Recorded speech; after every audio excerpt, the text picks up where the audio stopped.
World geography for government exam. और पिछले lecture में हम लोगों ने कॉन्टिनेंटल ड्रिफ्ट थ्योरी की बेसिक बेसिक जो डेफिनेशंस थी वो हम लोगों ने देख ली थी। कैसे कैसे उसका जो अल्फ्रेड थे उन्होंने कैसे थ्योरी दी थी, कौन सी ईयर में दी थी और क्या थ्योरी थी, कैसे कैसे फॉर्मेशन हुआ था।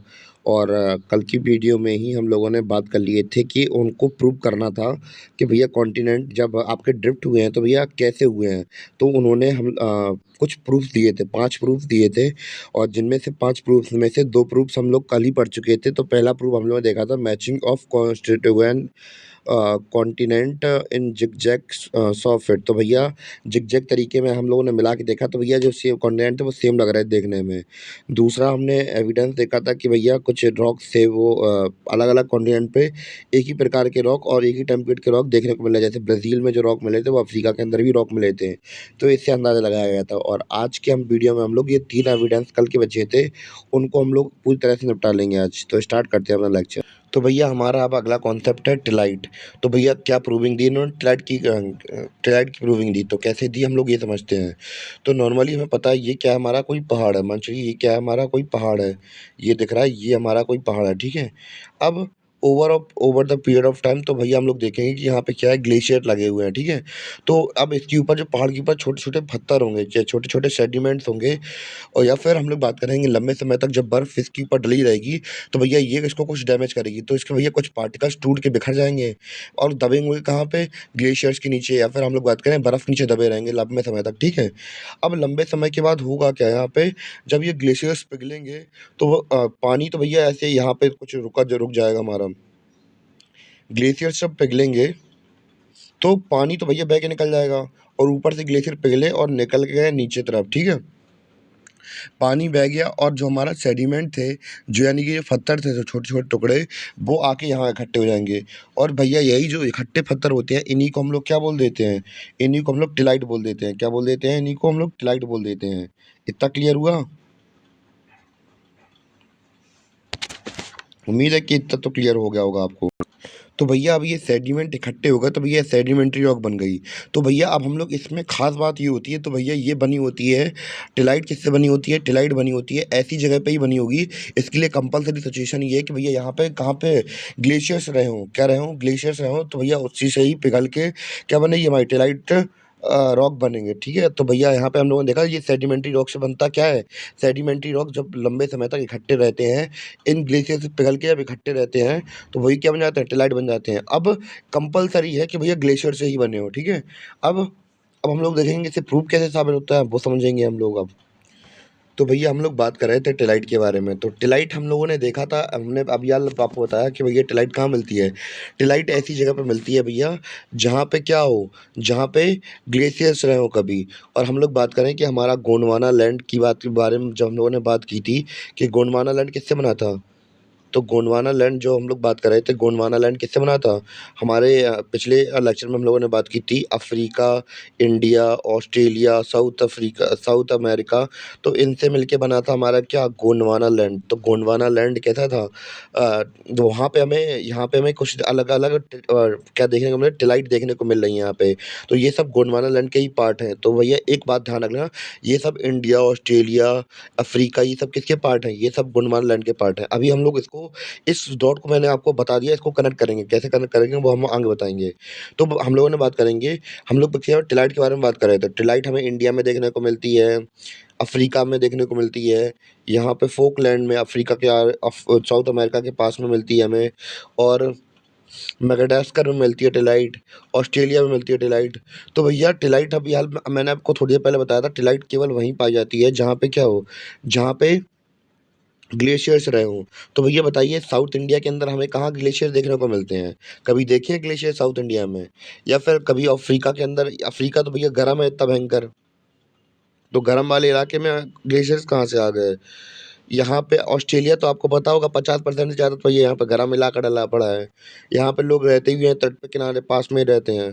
तो भैया यहाँ पे कहाँ से आ गया भैया टिलाइट, ये तो ग्लेशियर्स में बनते हैं। तो भैया ऐसा माना जाता है, मतलब ऐसा प्रूफ दिया इन्होंने कि भैया जब हम लोग बात करें कि अब यहाँ पे इतनी गर्म इलाके में ग्लेशियर्स के टिलाइट आएंगे कहाँ से। तो ये टिलाइट आएंगे कहाँ से, जब ये गोंडवाना लैंड का पार्ट होगा कभी ना कभी ये इकट्ठे हुआ करते होंगे। तो गोंडवाना लैंड का पार्ट थे ये सब के सब। और गोंडवाना लैंड कभी क्या ठंडा होगा। अब एंटार्क्टिका में तो मान सकते हैं कि हाँ, एंटार्क्टिका में हो सकता है, पर ऑस्ट्रेलिया, मडागास्कर, अफ्रीका या फिर हम लोग बात करें फ़ॉकलैंड्स या फिर इंडिया में कैसे आया होगा? क्योंकि भैया ये कभी न कभी गोंडवाना लैंड का पार्ट था, तो कभी न कभी वहाँ पे ग्लेशियर्स हुआ करते होंगे। तो इतना क्लियर हुआ तो भैया हम लोगों ने दूसरा प्रूफ भी समझ लिया, तीसरा प्रूफ हमें समझ में आ गया। टिलाइट के बारे में भी देख लिया हम लोगों ने, ठीक है? अब बात करेंगे चौथे अपने पॉइंट के बारे में, प्लेसर डिपॉज़िट्स। तो ये समझते हैं अब हम लोग अब। तो भैया जो टिलाइट वाला हमारा कॉन्सेप्ट था वो क्लियर हो गया कि हमने कैसे-कैसे प्रूव कर दिया कि भैया दुनिया के अलग-अलग हिस्सों के अंदर हमें क्या देखने को मिले, टिलाइट देखने को मिले, चाहे वो ऑस्ट्रेलिया हो, चाहे वो इंडिया हो, चाहे वहाँ पे गर्म इलाकों के अंदर भी देखने को मिले। तो हमने ये अंदाज़ा लगाया कि भैया कभी न कभी अब ये एक साथ गोंडवाना लैंड का पार्ट हुआ करते होंगे, तब ये ठंडा हुआ करते होंगे, तभी यहाँ पे टिलाइट इकट्ठा हुआ करते होंगे। तो भैया दूसरा पॉइंट हमने देख लिया था। अब तीसरा पॉइंट हम लोग देखते हैं क्या? तीसरा पॉइंट हमारा है क्या? ग्लेशियर डिपॉज़िट, यानी कि हम लोग बात करें खनिजों का जमाव। तो कौन से खनिज मिल रहे हैं हमें, उसके बारे में बात करेंगे। तो हम लोग आते हैं यहाँ पे, तो ये रहा हमारा मैप। तो भैया यहाँ पे देखिए, तो भैया ये है हमारा घाना वाला एरिया। क्या है? मैं थोड़ा रंग चेंज कर दूँ इसका।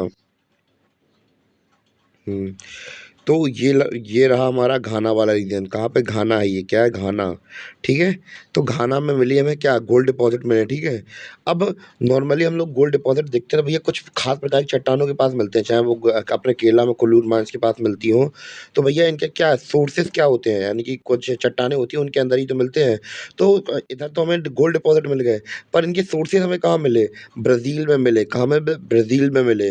और भैया अगर आप लोग यहाँ पे ये एरिया देखें और ये एरिया देखें, तो आपको मैच नहीं दिखेगा? अगर हम लोग इसे यहाँ फिट कर दें और यहाँ फिट कर दें, और जो गोल्ड माइन के सोर्स यहाँ पे हैं, गोल्ड डिपॉज़िट यहाँ पे हैं और सोर्स यहाँ पे हैं।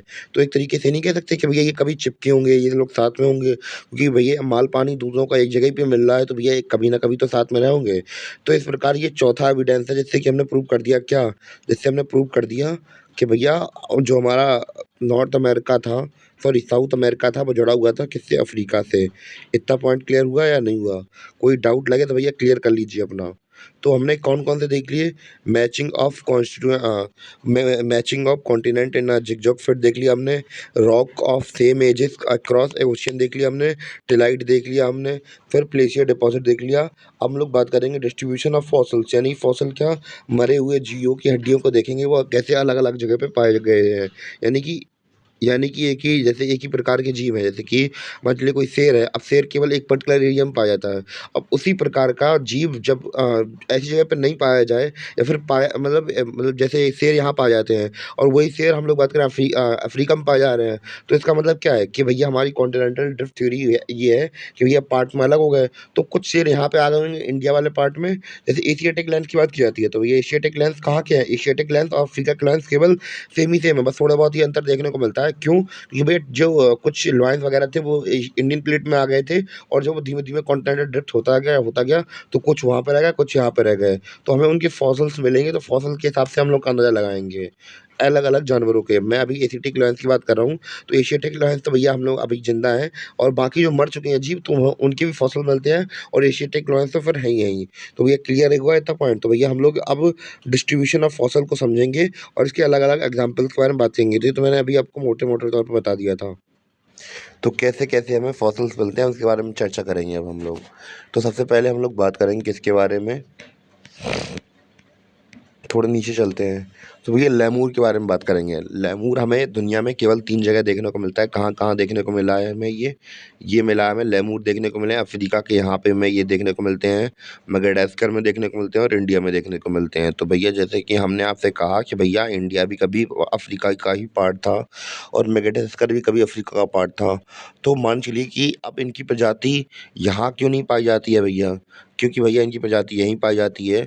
और हम लोग बात करें कि अब ऐसा हुआ होगा, टेक्टोनिक प्लेट की थ्योरी ये है कि जब हमारी कॉन्टिनेंटल प्लेट की थ्योरी मतलब जब हमारी टेक्टोनिक प्लेट अलग हो रही होगी, तो भैया कुछ कैसे भी करके वो लोग यहाँ पे होंगे, कुछ जीव इनके ये लेमूर वगैरह इधर पे आ गए होंगे, और क जब हम लोग बात करें धीमे-धीमे अलग हुई, तो भैया ये नहीं जा पाया। कुछ प्रजाति इनकी यहाँ पे रहती होगी, कुछ यहाँ पे रहती होगी।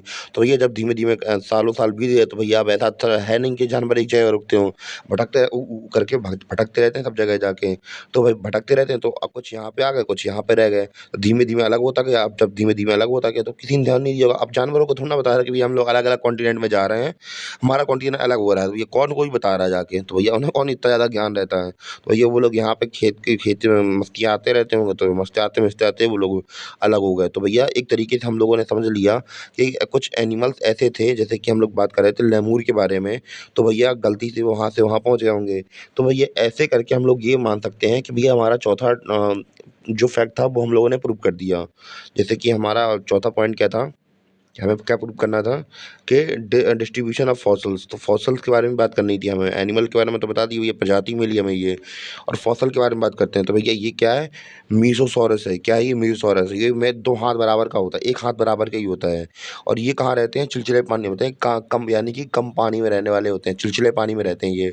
और ये ज़्यादा बड़े भी नहीं होते हैं, 2 हाथ के होते हैं। 1 या 2 हाथ का होता है ये, ज़्यादा बड़ा नहीं होता, ठीक है? तो अब बात ये है भैया, ये कहाँ पाए गए हैं? इनके फॉसिल्स पाए गए हैं कहाँ पे? मैं अभी मार्क करके दिखा दे रहा हूँ। इनके फॉसिल्स पाए गए हैं भैया ब्राज़ील के ये वेस्ट कोस्ट पे पाए गए हैं ये। सॉरी साउथ यहाँ पे ये साउथ वेस्ट की तरफ पाए गए हैं। इसके फॉसिल्स वगैरह पाए गए हैं, ठीक है? यहाँ पे ये अफ्रीका के वेस्ट की तरफ, ठीक है? साउथ अफ्रीका के वेस्ट कोस्ट की तरफ पाए गए हैं ये। और यहाँ पे भी पाए गए हैं और यहाँ पे ब्राज़ील के यहाँ पे भी पाए गए हैं, ठीक है? अब आप लोग खुद सोच के देखिए, इनके कुछ फॉसिल्स हमें यहाँ मिल रहे हैं, कुछ फॉसिल्स यहाँ मिल रहे हैं। अब हमने आपको जैसे ही पहले ही बताया कि भैया अगर अगर ये चिलचिले पानी में रहते हैं, कम पानी में रहते हैं, तो भैया जब इतना सा जानवर अगर अगर आप लोग खुद निकल के तैरने के निकलेंगे तो भैया इतनी दूर तक नहीं तैर पाएँगे। तो ये इतनी दूर तैर के कैसे जा पाएगा भैया? 4800 किलोमीटर का डिस्टेंस है। तो इस प्रकार हम लोगों ने प्रूव कर दिया कि भैया ये कभी न कभी ब्राज़ील और अफ्रीकन प्लेट कभी जुड़ी हुई होंगी, तब ये लोग यहाँ पे कभी रहते होंगे, यहाँ पे कोई झील वगैरह होगी, तो वहाँ पे रहते होंगे। तो ये इस वजह से हम लोगों ने ये अपना चौथा पॉइंट था वो भी 5वाँ पॉइंट था वो भी क्लियर कर लिया। समझ में आया? तो हम लोगों ने अपना अब सारा कंप्लीट कर लिया है। ये पाँचों फैक्ट हम लोगों ने देख लिए कि कैसे-कैसे उन्होंने एविडेंस दिए। तो डिस्ट्रीब्यूशन ऑफ फॉसिल्स के अंदर हम लोगों ने देखे, लेमूर के बारे में देखा था और एक वो रेप्टाइल के बारे में भी देखा था, ठीक है? प्लेशियर डिपॉज़िट के अंदर हमने उनके डिपॉज़िट के बारे में देखा था। टिलाइट के अंदर हम लोगों ने अलग-अलग जगह पे देखा, जैसे इंडिया हुई या अफ्रीका हुई, तो इन जगह के बारे में देख लिया था कि यहाँ पे हमें अलग-अलग टिलाइट जगह देखने को मिले थे, ठीक है? अब हम लोग बात करेंगे कि भैया आप लोग इनसे पूछेंगे भैया अब मान लिया कि भैया ठीक है, एविडेंस दे दिया आपने, प्रूव कर दिया कि भैया ठीक है, एक ही जगह से निकले होंगे। तो भैया निकले होंगे तो किस कारण की वजह से निकले होंगे? तो भैया कारण पूछे इनसे। तो भैया इन्होंने इनके कारण क्या थे? तो भैया अकॉर्डिंग टू वैगनर्स, तो भैया इनके कौन-कौन से फैक्टर रिस्पॉन्सिबल थे जिसकी वजह से कॉन्टिनेंटल ड्रिफ्ट थ्योरी मतलब प्रूव हो सकती थी इनकी। तो कौन-कौन से थे? पहले था पोलर फ्लीसिंग फ़ोर्स, यानी कि हम लोग बात करें, पहला इन्होंने ये दी कि भैया धरती के रोटेशन की वजह से जो चट्टानें थी वो कैसी हो गई, लूज़ हो गई और इस वजह से वो धीमे-धीमे अलग हो गई, ठीक है? दूसरा फ़ोर्स क्या रीज़न दिया? Tidal force.